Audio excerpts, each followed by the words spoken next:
자, 오늘도 거룩한 주일 맞이해서 하나님께 예배드리는 성도 여러분들의 가정 자녀들, 그리고 건강사업 직장 위에 하나님의 오신 은혜 평강 축복 넘쳐나기를 주님의 이름으로 축원합니다. 오늘은 마태복음 5장 17절에서 19절의 말씀을 통해서 절대적이고 영원 불변의 하나님의 말씀이라는 제목으로 다 함께 은혜를 나눴으면 합니다. 이 워싱턴에 있는 그 박물관에 가면은 그 링컨 대통령이 쓰던 그 성경이 보관되어 있다고 합니다. 그 성경 속에는 너무나도 자주 봐서 이 눈에 드러나는 그 구절이 있는데, 그 구절 주변에는 뭐 눈물 자국도 있고 또 단어마다 손가락으로 눌려서 생긴 그 손때 자국도 있다고 해요. 그 구절이 그 시편 34편 그 4절인데, 오늘 그 시편 34편 4절을 우리 같이 한번 읽어봐요. 내가 여호와께 간구하매 내게 응답하시고 내 모든 두려움에서 나를 건지셨도다. 이 시편 34편 4절의 말씀은 그 미국의 제16대 그 대통령이 그 링컨 대통령이 어려울 때마다 그 말씀을 붙들고 하나님께 기도해서 그 모든 어려움을 극복한 그런 구절이라고 합니다. 그 미국의 링컨 대통령은 그 많은 실패를 경험한 사람인데, 그는 뭐 9살 되던 해에 그의 어머니 그 낸시는 세상을 떠났다고 해요. 신앙심이 깊었던 낸시는 사랑하는 아들 그 링컨에게 마지막으로 그 당부한 말씀이, 내 사랑하는 아들아, 나는 내가 부자가 되는 것보다도 위인이 되는 것보다도 성경 읽기를 즐기는 사람이 되기를 원한다. 사랑하는 아들아, 부디 매일 성경을 읽도록 해라. 그리고 내가 앞으로 살아갈 동안에 삶의 위기가 닥칠 때마다 더욱 열심히 성경을 읽도록 해라. 이것이 내가 너에게 마지막으로 부탁하는 말이다. 이런 이야기를 당부를 했다고 합니다. 그 링컨은 학교 교육을 제대로 받지 못했지만은, 그러나 그는 어머니의 유언에 따라서 어릴 때부터 이 성경을 부지런히 읽었다고 해요. 하나님의 말씀은 그의 삶 속에 살아 역사하면서 그를 붙들어 주었고, 그 결과 그는 지금도 세계 역사상 가장 위대한 인물 가운데 하나로 존경받는 그런 인물이 되었다는 거죠. 성도 여러분, 자, 우리는 우리 앞에 어떤 일들이 기다리고 있는지 우리는 이제 모르죠. 그러나 떡으로 사는 존재가 아니기 때문에 하나님의 입으로 나오는 모든 말씀으로 우리들은 살아야 된다는 거죠. 따라서 하나님의 말씀이 자, 우리 발의 등이고 우리의 길에 빛이 되어서 자, 우리의 걸음을 지키시고 인도한다는 거죠. 하나님의 말씀이 자, 우리 삶 속에 역사하셔서 우리의 삶을 승리하도록 인도해 주신다는 겁니다. 그리고 그렇죠. 우리 교인들은 자, 날마다 순간마다 하나님의 말씀을 더욱 사랑하고 그 말씀을 가까이 해야 된다는 거죠. 성경 읽고 묵상하고 암송하고 배우고, 그래서 그 성경 말씀에 우리가 절대적으로 순종해야 된다는 겁니다. 그래서 저는 오늘 본문 말씀을 통해서 우리가 왜 하나님의 말씀 배우고 읽고 묵상하고 암송하고 그리고 그 말씀에 순종해야 되는지, 자, 오늘 본문 말씀을 통해서 알아보고 깨달아서 저와 우리 교인들은 자, 하나님의 자녀로서 남은 생에 하나님의 말씀에 순종하는 그런 삶을 살았으면 하는 그런 마음에서 제가 오늘 이 말씀 준비했습니다. 말씀 증거할 때 악한 마귀는 나사렛 예수 이름으로 떠나고 성령 하나님께서 함께 하심으로 깨닫는 그런 은혜가 이 시간 저 우리 교인들 위에 임하기를 주님의 이름으로 축원합니다. 자, 성경 말씀은 첫 번째 오늘 말씀을 통해서 깨달아야 할 교훈은 성경 말씀은 자, 첫 번째로 절대적인 진리라는 거죠. 성경 말씀은 절대적인 진리다. 이 절대적인 진리라는 것은 자, 완벽하고 빈틈이 없는 진리다. 그런 뜻이죠.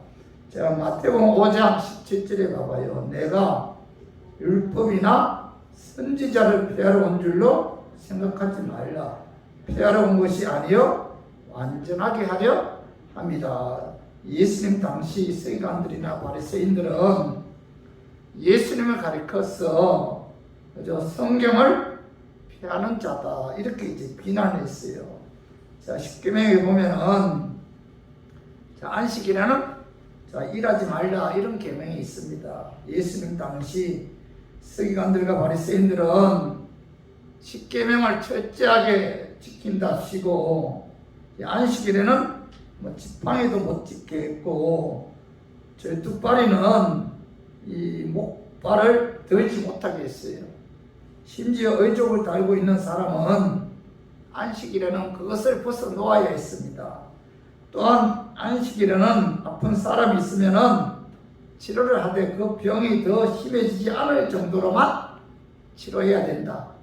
뭐 이런 그 자기들끼리 토론을 통해 정해놓고 안식일 날에 조금이라도 병을 낫게 하면은 자, 그것은 이러한 행위로 간주해서 안식일을 범하는 죄를 안식일의 죄를 범했다. 뭐 이런 식으로 간주했다는 겁니다. 이렇게 그들은 온갖 그 유전을 다 만들어 놓고 그걸 지키도록 했는데 서기관들과 바리새인들은 인간적인 의를 드러내기 위해서 뭐 이런저런 잡다한 그 유전들을 만들어서 이 계명을 그 피상적으로 지키려고 했다는 거죠. 지금도 이스라엘에 가면은 자, 토요일 안식일 날에는 자, 엘리베이터 스위치를 누르는 것도 자, 안식일을 범하는 죄다. 그 스위치 누르는 것도 그 노동이라는 거예요. 그래서 안식일을 범하는 죄다 생각해서 이 금요일 날에 각 층마다 자동으로 안식일 날 그 토요일에 서게끔 그렇게 해놨다는 겁니다. 그런데 자, 이 마가복음 2장 23절에 보면은 안식일에 예수님과 그의 제자들이 자, 밀박 사이로 지나가시다가 그의 제자들이 이삭을 잘랐어요. 그때 바리새인들이 예수님과 그의 제자들이 안식일을 범했다라고 비난했습니다. 그리고 요한복음 5장 2절 이하에 보면은 그 예수님께서 안식일 날 그 베데스다 연못가에서 38년이나 병들어 누워있던 사람의 병을 고쳐주었어요. 이것을 본 서기관들과 바리새인들은 성경을 폐하는 자다라고 예수님과 그의 제자들을 비난했는데 이 서기관들과 바리새인들은 성경을 폐하는 자다라고 예수님을 비난했을 때 예수님께서는 오늘 보면 마태복음 5장 17절 상반절에 보면은 자, 내가 율법이나 선지자를 폐하려 온 줄로 생각하지 말라. 폐하러 온 것이 아니요 라고 말씀하고 있죠. 여기서 율법이나 선지자는 자, 구약 성경을 의미하고 이 폐하다는 뜻은 허물어뜨린다, 완전히 없앤다, 무효화한다 그런 뜻입니다. 예수님은 율법이나 선지자 즉 구약 성경을 자, 허물어뜨려서 완전히 없애거나 자, 무효화하기 위해서 온 것이 아니다. 그런 의미에서 예수님께서는 내가 율법이나 선지자를 폐하러 온 줄로 생각하지 말라. 폐하러 온 것이 아니요 라고 이제 말씀하셨죠. 여러분 성경은 자, 신약과 구약으로 나누어지죠. 그런데 신약은 예수님이 승천하신 후에 예수님의 제자에 의해서 기록된 책이므로 예수님 당시에는 구약 성경만 있었지 신약 성경은 없었습니다. 유대인들은 구약 성경을 크게 율법과 이 선지자로 나누었어요. 구약의 첫머리에 나오는 5권의 책이죠. 책. 창세기, 출애굽기, 레위기, 민수기, 신명기. 이거 누가 기록했습니까? 모세가 기록했죠. 그래서 모세오경이라고 하는데, 이 모세오경, 창세기, 출애굽기, 레위기, 민수기, 신명기, 이것을 뭐라고 말씀하고 있죠? 율법이다. 이렇게 말씀하고 있어요. 그리고 모세오경 외에 나머지 책들은 누가 썼어요? 선지자들이 기록한 책이죠. 따라서 율법과 선지자라는 말은 요즘에 구약 성경이고 그 당시로는 성경 전체를 가리키는 그런 말씀이죠. 그래서 예수님께서 율법이나 선지자를 폐하러 온 것이 아니라는 말씀은 성경은 절대적이므로 어느 누구도 폐할 수도 없고 성경의 근위에 도전할 수도 없다. 그런 의미라는 거죠. 그래서 마태복음 4장 1절 이하에 보면은 예수님께서 강야에서 마귀에게 시험을 받을 때 3번이나 구약 신명기에 나오는 말씀을 인용해서 이 마귀의 미혹을 물리쳤는데 그만큼 뭐예요? 예수님께서는 구약 성경의 말씀을 절대적으로 보았고 그 구약 성경의 말씀을 인용해서 약한 마귀의 유혹을 이길 수가 있었다는 겁니다. 그리고 서기관들과 바리새인들은 성경을 폐하는 자다라고 이제 예수님 비난했을 때 오늘 마태복음 5장 17절 하반절에 보면은 예수님께서는 성경을 폐하러 온 것이 아니요 완전하게 하기 위해서 오셨다. 이렇게 말씀하고 있죠. 그 말씀이 우리 다시 한번 읽어봐요. 마태복음 5장 17절에 보면 내가 율법이나 선지자를 폐하러 온 줄로 생각하지 말라. 폐하러 온 것이 아니요 완전하게 하려 함이라. 이렇게 말씀하고 있죠. 예수님께서 하나님 말씀을 폐하러 온 것이 아니고 완전하게 하러 오셨다는 말씀은 성경 말씀은 뭐예요? 절대적이다. 완벽하다. 그죠? 오류가 없다. 완전하다. 그런 뜻이므로 하나님의 말씀은 절대적이라는 거죠. 그 하나님의 말씀을 100% 완전하게 지키기 위해서 예수님께서 이 땅에 오셨다. 이렇게 말씀하고 있죠. 예수님께서는 율법이나 선지자 즉 구약 성경의 말씀을 폐하러 온 것이 아니고 그죠? 그 절대적이고 완벽한 하나님의 말씀을 지키기 위해서 100% 지키기 위해서 이 땅에 오셨다. 이렇게 말씀하고 있는데 예수님의 삶 그 자체가 바로 뭐예요? 성경 말씀이었다는 거죠. 그래서 예수님은 율법인 창세기 3장 15절의 말씀대로 여자의 후손으로 이 땅에 오셨죠. 여자의 후손으로 이 땅에 오셨다. 그리고 이사야 선지자는 예수님은 처녀의 몸에서 동정녀의 몸에서 태어나셨다. 이렇게 말씀하고 있는데 여자의 후손으로 오셨다. 동정녀의 몸에서 태어났다. 이건 뭘 의미하죠? 예수님은 원죄가 없다. 원죄가 없으신 예수님을 말씀하고 있는 거죠. 그리고 미가 선지자가 기록한 대로 예수님은 유대 베들레헴에서 탄생하셨고 또 성경 말씀대로 고난 받으시고 또 우리 죄 사하시기 위해 십자가에 죽으시고 성경 말씀대로 우리를 의롭게 하기 위해 죽은 지 사흘 만에 사망 권세 이기고 부활했다. 그 성경대로 예수님은 성천하셔서 하나님의 보좌 우편에 앉으셔서 우리를 위해 지금도 중보 기도를 하고 계신다.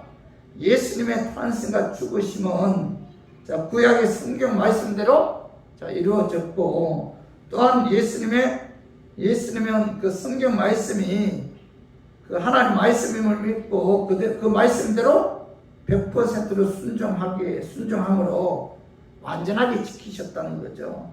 그래서 예수님은 구약 성경에서 예언한 말씀을 다 이루신 구원자이시고, 예수님은 남자의 후손이 아닌 성령에 의해 잉태되었으므로 원죄도 없고, 그리고 예수님은 100% 하나님의 말씀대로 순종하심으로 말미암아 그는 뭐예요?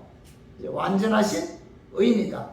그죠? 이걸 이제 완벽하신 그런 의인이다. 예수님은 성경 말씀대로 100% 순종함으로 그 말씀이 완전한 하나님의 말씀임을 나타내셨다는 거죠. 그러므로 저와 우리 교인들은 하나님의 말씀인 이 성경의 근위에 우리가 도전해서는 안 된다. 성경 말씀은 뭐예요? 절대적이다. 오류가 없다는 겁니다. 완전하다는 거예요. 그래서 성경 말씀은 절대적인 진리라는 겁니다. 그렇기 때문에 말씀의 근위에 도전하는 것은 곧 뭐예요?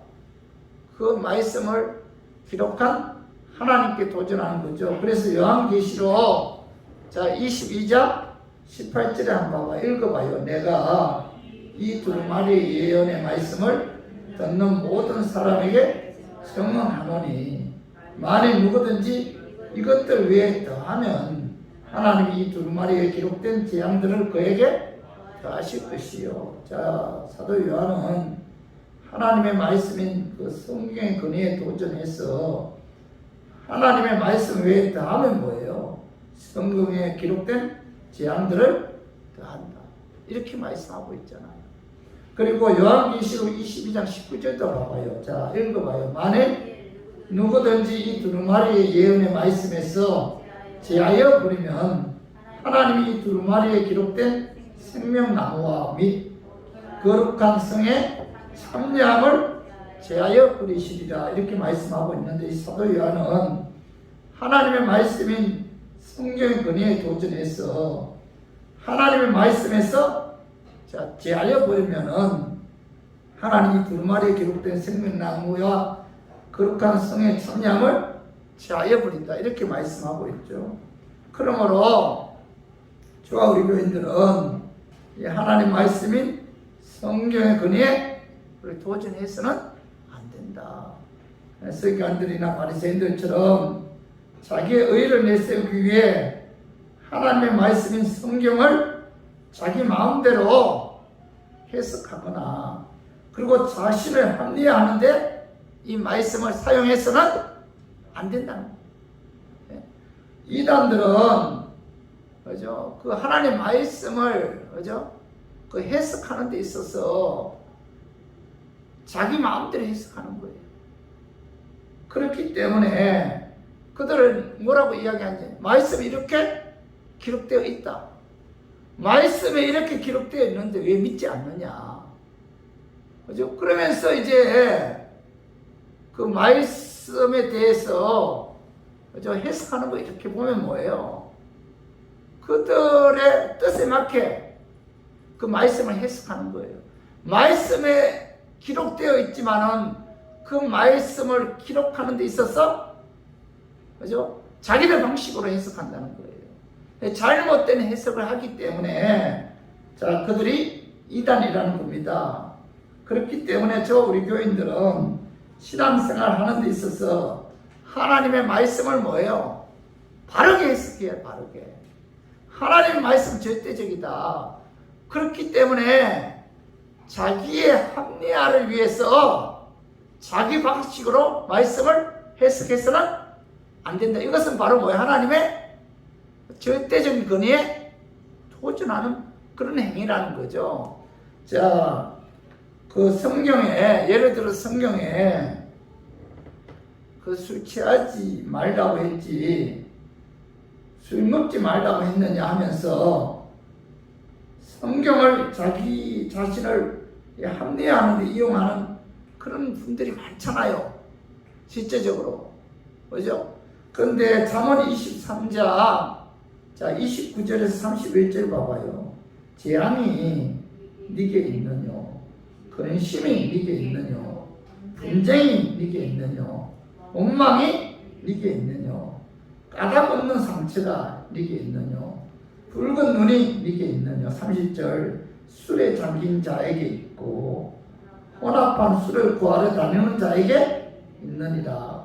포도주는 붉고 잔에서 bun적이며 순하게 내려가나니 너는 그것을 뭐요? 보지도 말지니라. 보지도 말라고 이렇게 말씀합니다. 재앙, 근심, 분쟁, 원망, 까닭없는 상처, 이런 것들이 다 누구의 술에 잠긴 자에게 있다. 술 먹으면은 이런 행동을 한다는 거예요.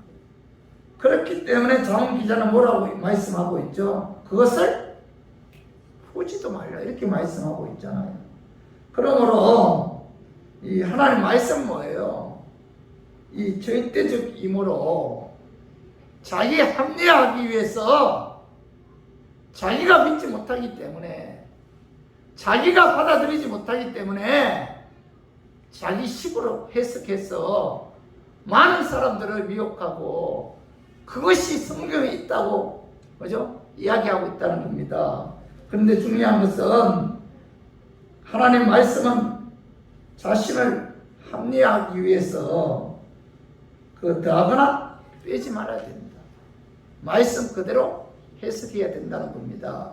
그래서 우리 모두 성경 말씀이 하나님의 말씀임을 믿고 그 말씀의 근에 도전하지 말고, 또 하나님의 말씀을 자기를 합리화하기 위한 그런 말씀으로 해석하지 말고 그 말씀에 절대적으로 순종함으로 하나님 기쁘게 하고 영화롭게 하는 저와 우리 교인들 되기를 주님의 이름으로 축원합니다.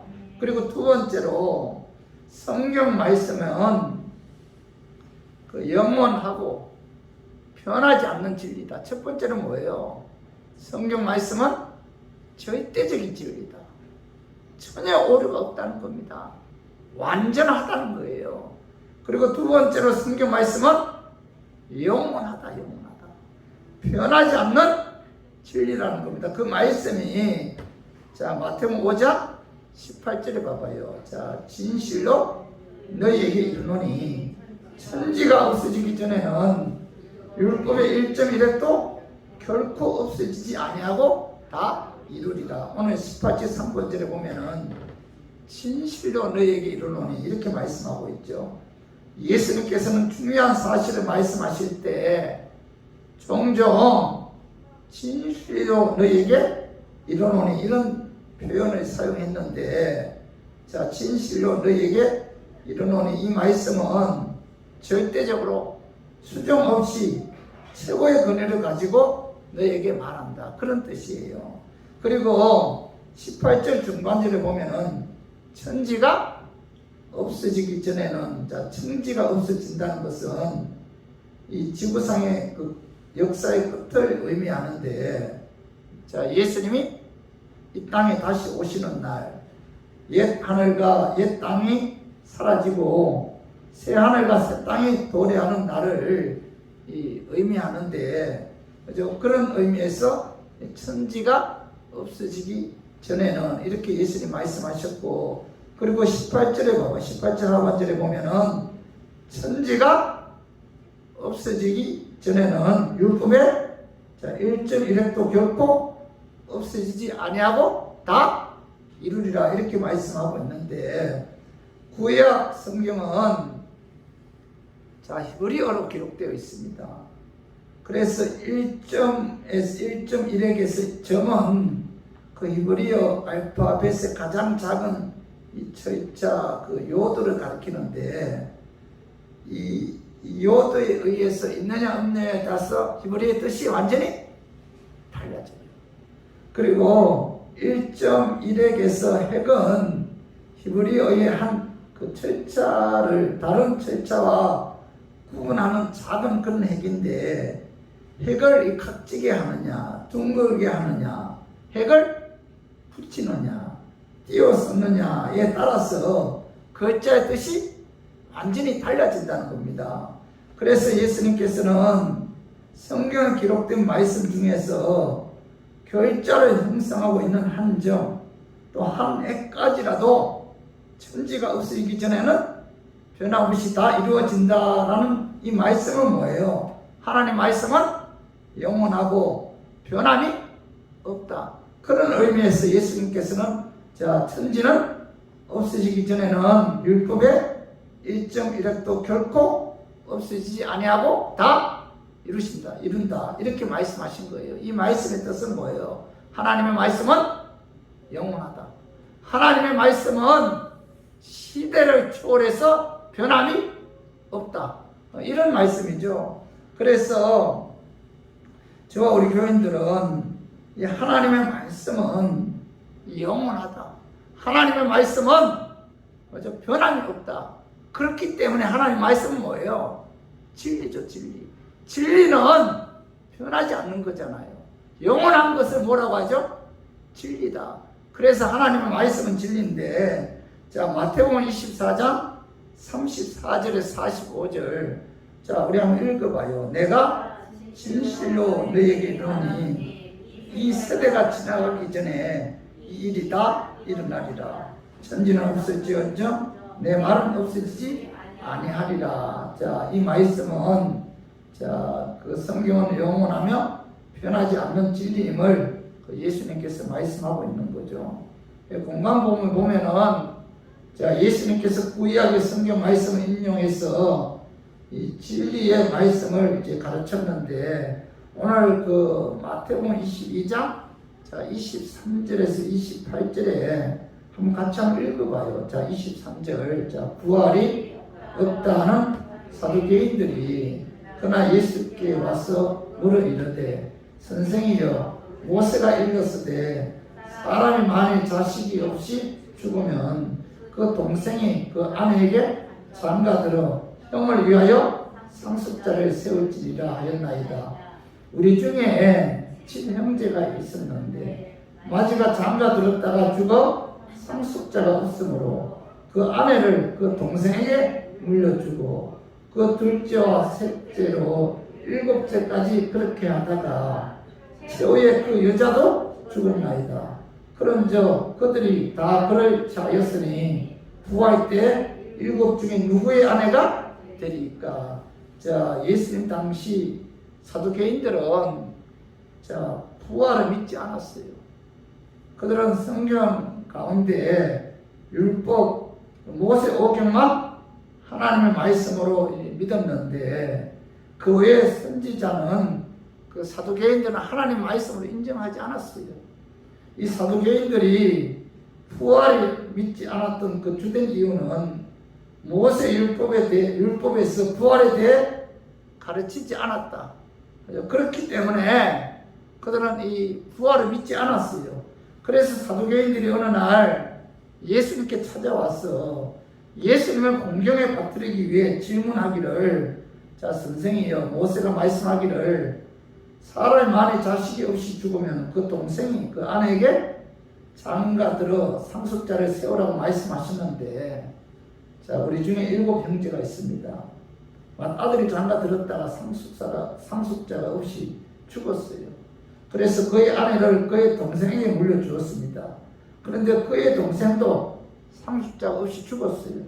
그렇게 해서 7째까지 내려갔는데, 그렇다면 부활이 있다고 한다면은, 7 형제가 부활할 때 이 여자는 누구의 아내가 됩니까? 라고 물어보죠. 예수님을 공경에 받들이기 위해서. 그때 예수님의 대답이 뭐예요? 마태복음 22장 29절에서 30절 한번 읽어봐요. 예수께서 대답하여 이르시되 너희가 성경도 하나님의 능력도 알지 못하는 거로 오해하였도다. 부활 때에는 장가도 아니가고 시집도 아니가고 하늘에 있는 천사들과 같느니라. 부활 때는 뭐예요? 그죠? 그 예수님께서 뭐라고 말씀하고 있죠? 장가도 아니간다. 시집도 아니간다. 부활이 없다고 주장하는 사두개인들의 질문에 예수님께서는 자, 부활 때는 뭐 시시장가한 게 없다 이렇게 말씀하고 있잖아요. 그죠? 그리고 부활을 믿지 않는 사두개인들에게 부활의 근거를 이제 제시해 주었는데, 자, 오늘 그 말씀이 자, 마태복음 22장 32절에서 33절 봐봐요. 한번 읽어봐요. 나는 아브라함의 하나님이요 이삭의 하나님이요 야곱의 하나님이로다 하신 것을 읽어보지 못하느냐. 하나님은 죽은 자의 하나님이 아니요 살아있는 자의 하나님이시니라 하시니 우리가 듣고 그의 가르침에 놀라더라. 이 아브라함과 이삭과 야곱은 이미 오래전에 죽었잖아요.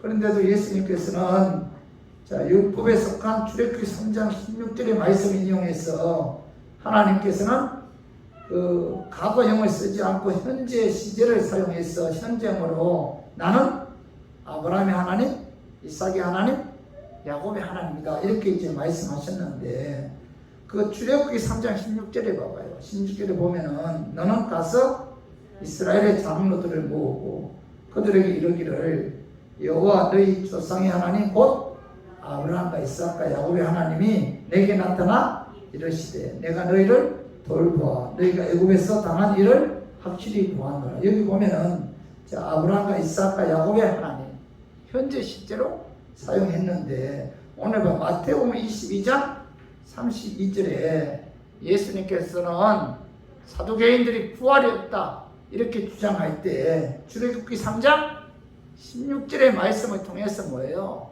그죠? 모세도 아브라함과 이삭과 야곱의 하나님 현재 시제를 사용해서 그들은 뭐예요? 죽은 것이 아니라 부활했다. 그죠? 이 말씀을 인용해서 그죠? 그 예수님께서는 자, 부활이 있다는 사실을 부활이 없다고 주장하는 사두개인들에게 이제 말씀하고 있는 거죠. 성도 여러분, 예수님께서도 뭐예요?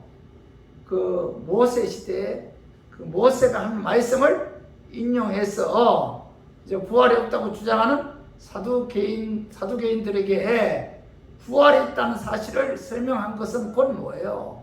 하나님의 말씀은 영원하다, 변함이 없다는 사실을 가르쳐주고 있는 거죠. 그래서 우리 교인들도 여러분 신앙생활 하는 데 있어서 구약이나 신약은 절대로 변함이 없다, 절대적이다, 영원하다 라는 사실을 이 예수님뿐만 아니라 사도들도 이 공간복음이나 다른 서신서에 보면은 기록하고 있는데, 자, 마태복음 4장 4절에 보면은 예수께서 대답하여 이르시되 기록되었으되 사람이 떡으로만 살 것이 아니요 하나님 입으로 나오는 모든 말씀으로 살 것이니라 하였느니, 예수님께서 기록되었으되 신명기 8장 3절의 말씀을 인용해서 그죠? 악한 마귀를 대적하잖아요. 그죠? 그리고 자, 사도들도 오늘 본문에 보면은 자, 요한복음 6장 그 45절에 보면은 선지자들 글에 그들이 다 하나님의 가르침을 받으리라 기록되었은저, 그죠? 아버지께 듣고 배운 사람마다 내게로 오는 기록되었다. 무슨 성경이죠? 구약 성경을 의미하죠. 그리고 베드로전서 1장 16절도 봐봐요. 기록되었으되 내가 거룩하니 너희도 거룩할지어다. 레위기 말씀 인용해서 사도 베드로는 뭐죠? 인용하고 있잖아요. 그래서 이 말씀은 뭐예요? 다시 말해서 수천 년 전에 구약 말씀을 인용한 것은 하나님의 말씀은 절대적이고 영원하다, 불변하다, 변함이 없다는 사실을 성경을 통해서 우리에게 말씀하고 있는 거죠. 그렇기 때문에 우리 교인들은 이 진리의 성경은 시간이나 공간을 초월해서 변함이 없다. 성경 말씀은 완전하고 영원하고 정확한 말씀이라는 거죠. 그렇기 때문에 우리 교인들은 성경 가까이 해야 돼요. 성경은 변함이 없다는 겁니다. 영원하다. 지금도 우리가 그죠? 6,000년 전의 말씀을 인용해서 그 말씀대로 살기를 원하잖아요. 그렇다면 그 말씀은 변함이 없다는 거잖아요. 절대적이라는 겁니다. 시대와 시간을 초월한다는 거예요. 영원하다는 겁니다. 그렇기 때문에 여러분 우리가 성경을 읽어야 되고 성경을 들어야 되고 성경 말씀을 배워야 되고 암송해야 되고 묵상해야 된다는 겁니다. 그래야만이 우리의 믿음이 성장하는 거죠. 믿음은 뭐예요?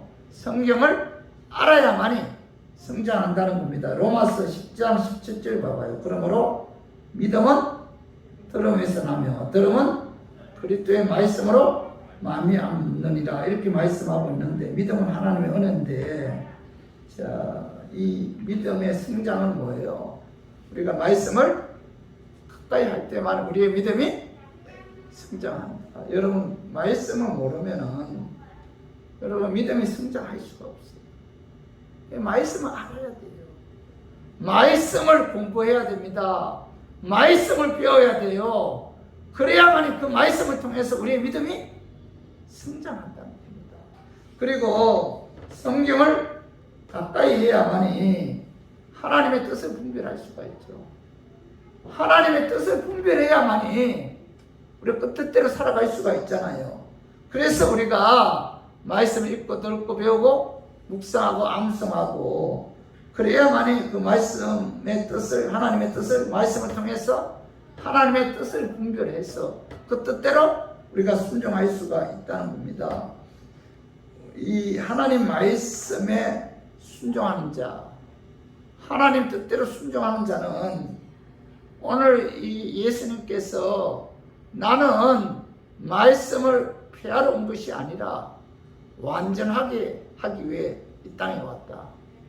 천지는 없을지어정 하나님의 말씀은 1.1획도 변함이 없다. 완전하다, 영원하다. 이 말씀대로 순종하는 자는 천국에서 큰 자다. 이렇게 이제 오늘 본문에서 말씀하고 있는데, 자, 그 말씀이, 자, 마태복음 5장 19절에 나와 있습니다. 오늘 같이 한번 읽어봐요. 자, 그러므로 누구든지 이 계명 중에 지극히 작은 것 하나라도 버리고 또 그같이 사람을 가르치는 자는 천국에서 지극히 작은 자다 일컬음을 받을 것이요 누구든지 이를 행하며 가르치는 자는 천국에서 크다 일컬음을 자 받으리라. 자, 오늘 봐봐요. 예수님께서 그죠? 나는 율법을 폐하러 온 것이 아니다. 완전하게 하기 위해서 왔다. 천지는 없을지언정 자, 하나님의 말씀은 1.1획도 변함이 없기 때문에 그 말씀대로 순종해야 되고 그 말씀을 가르쳐야 된다라고 이제 말씀하신 이후에 오늘 19절 봐봐요. 이 계명 중에 누구든지 이 계명 중에 지극히 작은 것 하나라도 버리고 또 그같이 사람을 가르치는 자는 천국에서 뭐예요? 지극히 작다. 천국에서 지극히 작은 자다. 이렇게 말씀하고 있잖아요. 그리고 누구든지 이를 행하여 가르치는 자는 뭐예요? 천국에서 크다. 이렇게 말씀하고 있는데 여러분 오늘 이 말씀을 통해서 우리가 하나님의 은혜로 예수 믿어 천국에 들어가죠. 그러나 우리가 천국에 들어갔을 때 뭐예요? 큰 자가 있고 작은 자가 있다는 사실을 우리에게 교훈하고 있죠. 자, 우리가 믿음으로 천국에 들어가지만은 천국에 들어가면은 큰 자가 있다. 작은 자가 있다는 겁니다. 큰 자가 누구예요? 하나님 말씀대로 순종하고 진리의 말씀을 바르게 가르친 자는 천국에서 뭐예요? 큰 자다. 그렇지 않고 하나님 말씀대로 순종하지 않고 그죠? 진리의 말씀을 자기 마음대로 가르친 자는 뭐예요? 천국에서 작은 자다. 하나님의 은혜로 그들이 천국에 들어갈지는 몰라도 천국에 들어갔을 때 그들은 뭐예요? 작은 자다.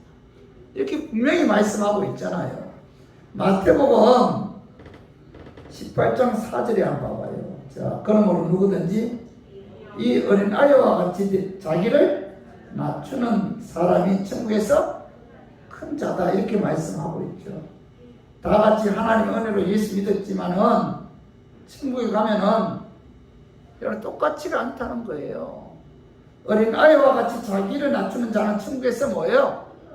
큰 자다 이렇게 말씀하고 있고, 자 요한계시록 19장 5절을 한번 읽어봐요. 보호자에서 음성이 나서 이르시되 하나님의 종들 곧 그를 경외하는 너희들아 작은 자나 큰 자나 다 우리 하나님께 찬송하라 하더라. 천국에 뭐예요? 이 사도 요한이 성령의 이끌림을 받아 천국의 환경을 보았을 때, 자 큰 자나 작은 자나 큰 자나 다 우리 하나님께 찬송하더라. 천국에 뭐예요? 큰 자가 있고 작은 자가 있다는 겁니다. 그렇지만은 여러분, 우리가 이 천국에 들어가면은 하나님의 말씀대로 순종한 자, 하나님의 말씀은 절대적이고 영원 불변하다는 사실을 깨닫고 하나님 말씀을 정확하게 가르치는 자는 뭐예요? 천국에서 큰 자다. 그리고 하나님 말씀에 불순종하고 하나님 말씀을 자기 합리화하기 위해서 자기 방식으로 해석하고 가르치는 자는 뭐예요? 천국에서 작은 자다. 이렇게 분명히 말씀하고 있잖아요. 그리고 자 마태복음 20장 25절에서 27절도 우리 한번 같이 한번 읽어봐요. 예수께서 제자들을 불러다가 이르시되 이방인의 집권자들이 그들의 임의로 주관하고 그 고관들이 그들의 권세를 부리는 줄을 너희가 알거니와 너희 중에는 그렇지 않아야 하나니 너희 중에 누구든지 크고자 하는 자는 너희를 숨기는 자가 되고 너희 중에 어뜸이 되고자 하는 자는 너희의 종이 되어야 하니라. 이게 누구든지 뭐예요? 크고자 하는 자는 섬기는 자가 되고 누구든지 어뜸이 되고자 하는 자는 너희의 종이 되어야 한다. 이 무슨 말씀이에요? 큰 자와 작은 자가 있다는 거예요. 우리가 하나님 은혜로 예수 믿었어요. 은혜에 의해 우리가 천국에 들어가지만은 천국에 들어가면은 큰 자와 작은 자가 있다. 하나님 말씀대로 순종한 자는 큰 자고, 자 하나님 말씀대로 순종하지 않는 삶을 산 자는 작은 자다. 분명하게 말씀하고 있잖아요. 천국에 들어간다고 해서 다 같지 않다는 거예요. 만약에 하나님께 충성하고 하나님 위해서 헌신 봉사하고 순교한 사람들이 천국 갔을 때 그렇게 살지 않은 사람들과 같다면은 아마 그들은 그죠? 굉장히 어떻게 보면은 이 불공평함에 대해서 좀 이렇게 분노할 수도 있잖아요. 인간적으로. 그죠? 그러나 우리가 얼마나 하나님께 충성했느냐에 따라 큰 자와 작은 자가 나누어진다는 겁니다. 그렇기 때문에 빌립보서 4장 14절에 한번 봐봐요. 표들에 향하여 그리스도 예수 안에서 하나님 위에서 부르신 부름의 상을 위하여 달려가노라. 이 사도 바울은 표들에 정해놓고 그 상을 바라보기 위해 달려왔다. 이렇게 말씀하고 있죠. 그래서 우리 교인도 오늘 이 말씀 통해서 여러분 우리가 분명히 천국에 가면 큰 자가 작은 자가 있다. 이 사실을 깨닫고 큰 자는 뭐예요? 하나님 말씀대로 순종하는 자. 그리고 하나님 말씀을 절대적이고 영원 불변하기 때문에 그 말씀을 정확하게 가르친 자는 뭐예요? 천국에서 큰 자다. 그렇지 않고 은혜로 예수 믿어 구원받았음에도 불구하고 하나님 말씀대로 순종하지 않고 또 자기 자신을 합리화하기 위해서 하나님의 말씀을 함부로 해석해서 가르치는 자는 천국에서 작은 자다. 그렇기 때문에 우리 교인들은 신앙생활 하는 데 있어서 여러분들 우리가 이 땅에서 우리가 어떻게 삶을 살았나에 따라서 천국에서 큰 자가 될 수도 있고 작은 자가 될 수도 있다. 하나님께로부터 상을 받을 수도 있고 멸류관을 받지 않을 수도 있다는 사실을 오늘 말씀을 통해서 깨닫고 우리 교인들은 성경 말씀은 하나님의 말씀이다. 절대적이고 영원하고 불변하다. 그렇기 때문에 그 말씀의 근혜에 도전하지 말고 그 말씀대로 순종해서 또 우리 교인들 천국에 들어갔을 때 하나님께로부터 많은 멸류관을 받는 큰 자가 되는 그런 은혜, 그런 축복이 임하기를 주님의 이름으로 축원합니다. 우리 말씀 정리하겠습니다. 하나님의 말씀은 뭐예요? 첫 번째는 뭐예요? 절대적인 진리다. 두 번째는 뭐예요? 영원하며 변하지 않는 진리다. 그렇기 때문에 그 말씀대로 순종해야 됩니다. 그 말씀대로 살아야 된다. 자기 합리화시키기 위해서 말씀을 자기 식으로 해석해서는 안 된다. 그 말씀대로 순종했을 때 천국에는 뭐예요? 천국에 갔을 때 하나님께서 큰 자다. 큰 자다. 그러나 불순종하는 자는 뭐예요? 천국에 갔을 때 그 작은 자다. 그죠? 이렇게 말씀하고 있죠. 그래서 오늘 이 말씀 저희들 마음에 새기고 여러분 남은 생에 하나님 말씀대로 순종함으로 그죠? 하나님 나라 갔을 때 영광의 면류관을 받는 큰 자가 되기를 주님의 이름으로 축원합니다.